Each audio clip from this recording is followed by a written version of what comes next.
Imagine a coworker who constantly tells slightly different versions of the same story. The facts shift, the order changes, the emphasis moves, yet no one seems to notice. That repetition, subtle and persistent, is your first clue. Spot these patterns, and you protect yourself from manipulation before the lie shapes your decisions. People assume good liars improvise, that they are quick, adaptive, clever. The story goes, deception is chaotic, unpredictable, impossible to catch. It isn't. Lying is structured. It is constrained. Every fabrication is a system under pressure, balancing narrative, timing, and memory. The brain cannot treat lies like free thought. It must preserve coherence. That necessity creates patterns. A lie is like a song stuck on repeat. No matter the audience, the stage, or the questions asked, the melody, the phrasing, the timing, the sequence, stays the same. Truth can wander. Lies must return to their anchor. As you watch, imagine circling the repeated phrases, like marking beats in a song. Lying is costly. The brain juggles memory, timing, and story integrity. To survive, it compresses. It reuses phrases.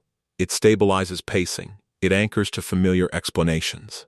These aren't conscious choices. They are structural necessities. Watch how stories begin.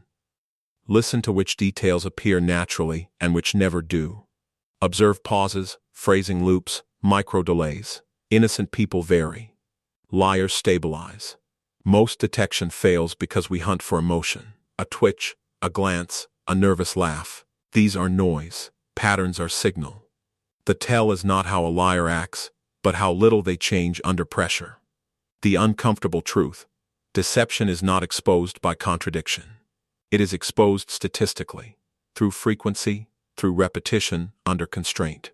Step back, and the pattern becomes undeniable. Not emotionally. Not dramatically. Mechanically. Carl Jung said, "He who deceives will always find those who allow themselves to be deceived. Not because they are foolish, but because they look for the wrong evidence. They chase emotion, drama, instant reveals, while the real signal hums quietly in the background." Step 1 in spotting deception. Stop hunting for emotion. Start mapping patterns. Observe what behavior a person cannot stop repeating, no matter the context. That is where the mind slips. That is where lies reveal themselves. Once you see it, the question is no longer, is this person lying? The real question becomes, which patterns are unavoidable? Because whatever repeats under pressure is no longer choice. It's architecture. The lie doesn't exist in what is said, it exists in what is avoided. Imagine someone speaking at a meeting. They are fluent, confident, yet some subjects are like hitting a wall. Certain topics never shift. Certain gestures never change. They are not nervous. They are constrained. Every interaction becomes a lattice of intent, shaping what others can do, even without realizing it. Every deception radiates tension. Picture a stretched membrane across the room. Every word, every glance, every calculated silence pulls on it. Others bend, hesitate, compensate, unknowingly following the path the liar has set. The liar doesn't act alone. Their mind quietly structures the environment. Watch the micro-levers. A pause that seems idle is a protective measure. A detail offered too freely is a guarded anchor. Some gestures never change. Altering them would send ripples through their carefully built web of lies. Truth has flexibility. Fabrication does not. Patterns appear, not in repetition, but in where behavior cannot bend. That is where the hidden structure lives. You don't need contradictions to expose deception. Observe the system. A subtle probe, a question just off the assumed path, reveals rigidity. Does their answer shift, or snap back into the same rhythm? The rigid points are the skeleton of the lie, the invisible levers of control. Miss it, and you may act exactly how they want, in meetings, negotiations, or personal interactions. But notice it, and you gain anticipation. You predict the system's motion before words are spoken. You move from guessing to seeing the hidden framework. Picture the room as a field of tension. Boundaries appear where deviation is impossible. You do not intervene. You do not accuse. You simply track. Note. Feel the currents. Track the boundaries. Watch what cannot change. That is enough. Deception is no longer a puzzle to solve. It is a system to read. And once you recognize it, the world begins to move around these invisible structures, not you. Every answer they give is a negotiation they did not choose. Each repetition, each pause, each carefully placed detail carries weight, not just now, but in what comes next.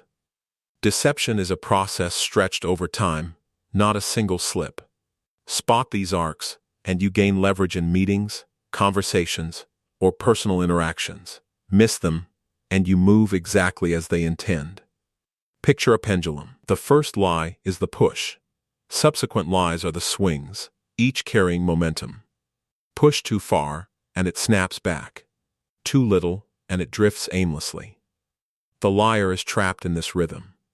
Their behavior marks pressure points. Subtle, but telling. Pressure builds in small increments. The brain cannot track every narrative thread.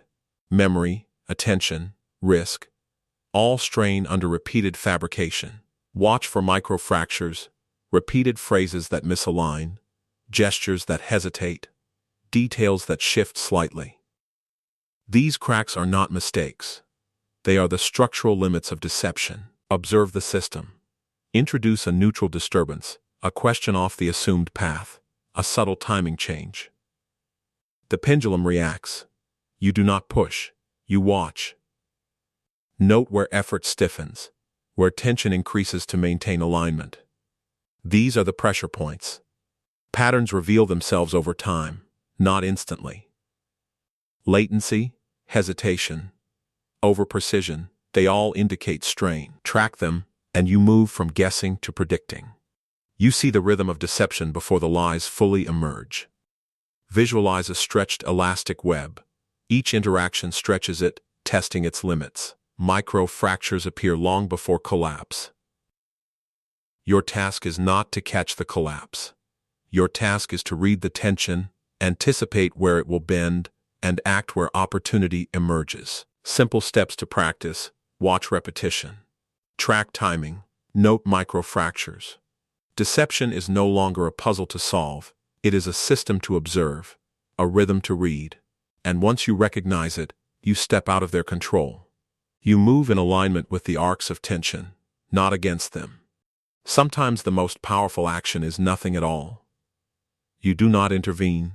You do not signal. You wait. And in that waiting, the system begins to bend around you. Imagine entering a room with no chairs. Nothing to hold on to. Nothing to anchor movement. Everyone else adjusts instinctively, filling gaps you do not need to occupy. Your absence is structure. It is leverage. Presence does not come from movement. It comes from the space you create, and the rules others unconsciously obey in response. Watch the currents of behavior. Notice when someone starts to fill silence, to over-explain, to repeat themselves. That overcompensation is data. It is not noise. It is a reflection of the environment you silently control. You do not push. You do not prod. You simply exist as the constraint around which action must flow. Do not confuse the void with calm. Not calm. Not absence. But absence as a frame. A subtle architecture that redirects energy without touching it. In negotiations, in meetings, even casual conversation, the gaps you leave open become paths others must navigate. Your inaction becomes the invisible scaffolding of influence. Small cues matter. A glance, a pause, the deliberate withholding of a response. Each amplifies the structural effect. People reveal themselves when unprompted. Every hesitation, every over-justification, every attempt to occupy your void is a signal. Observe. Let it register. You do not intervene. The architecture does it for you. Picture a hall of mirrors. Remove a few. Reflections shift, but movement becomes predictable. Absence is not empty, it is leverage. Dynamics move along channels you did not physically build, but shaped through non-action. There is a rhythm. Wait long enough, and the patterns of overcompensation, the alignment of effort, the directional currents, all reveal themselves. You have become the structure through which the system flows. Presence is no longer asserted. It is inevitable. Step back. Watch. Influence emerges from the space you leave. The advantage isn't in acting faster. It's in acting where others cannot. You do not overwhelm. You do not signal. You wait for asymmetry, the subtle, inevitable gaps others create under their own constraints. That is where influence becomes irreversible. Energy moves along predictable lines. Tension accumulates. Where effort stiffens, exposure appears. These are the vectors where you can act. Not everywhere. Only where the system itself allows. Push elsewhere, and your action dissipates. Push here, and the system aligns to your intent without resistance. Observe closely. Every pause, every over-explained point, every forced smile is a small fracture. Note them, map them silently. Ignore them, and opportunity slips. Recognize them, and leverage emerges naturally. Intervene subtly. A single calibrated question. A deliberate gesture. Only in the instant the pattern reveals the choice. You do not create opportunity. You occupy the square already open. Influence is amplified because the system itself assists you. Silence, absence, patience, combined, expose the gaps. Microfractures become vectors. You do not move the currents. You become the axis through which they flow. The world bends around you, not you around the world. Practice this now. Notice a repeated hesitation in conversation. Let it echo. Then act in the precise moment it opens the choice to you. This is asymmetry. This is leverage. In negotiations, meetings, or social dynamics, missing it means lost control. Spot it, and you gain disproportionate advantage. The chessboard does not move. You do not chase. You occupy the square the system already exposed. Every hesitation mapped, every subtle fracture recorded, every signal observed, builds your map. You act with precision. The effect is disproportionate. The system itself delivers the outcome. The advantage is structural. Not forceful. Not visible. But inevitable. Presence is no longer optional. It is structural. Your decisions, calm and deliberate, guide outcomes without force. You do not act everywhere. You act where the system itself opens a path. Picture a tide. Currents flow unseen, carrying everything naturally. You do not push, you do not signal. You occupy the point where alignment emerges. Hesitations, microfractures, repeated loops, they are no longer distractions. They are confirmations. The world bends around you. Every pattern you observed, every gap you waited for, every subtle fracture you recorded, they compound. Together they form a lattice. A lattice through which events unfold effortlessly. You intervene rarely, only where structure allows. Precision is enough, force is unnecessary. Noise persists, friction exists. But it cannot slow you. Decisions occur where they must occur. Timing is not reactive. It is inevitable. The pendulum swings around you. You are the axis. Others act within the framework you've created. Influence is no longer a series of moves. It is a state. Internal clarity and external patience converge. Observation becomes leverage. Absence becomes presence. Every choice made by others filters through the space you hold. You are no longer responding. You are the environment in which responses occur. In negotiations, leadership, or social dynamics, this alignment lets outcomes unfold without forcing a single move. Microfractures, repeated hesitations, and concealed pressures are guides, not obstacles. The currents are established. You do not chase. You are the architecture through which the system moves. Once this framework exists, it cannot be undone. Influence is inevitable. Presence is the framework. Influence is inevitable. Nothing more remains to do. You have seen the architecture of deception. You have followed the patterns, observed the microfractures, waited in the void, and acted only where the structure allowed. The system moves through you now.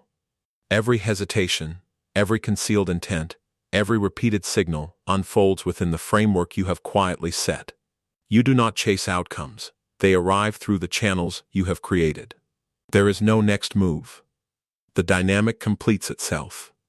Influence is no longer earned, it is inherent. Presence is established. It is irreversible. Step back. Watch. The world moves around you, not you around the world. If you want to continue sharpening this lens, explore the patterns in your own life and others. Subscribe, and step into the architecture others never notice.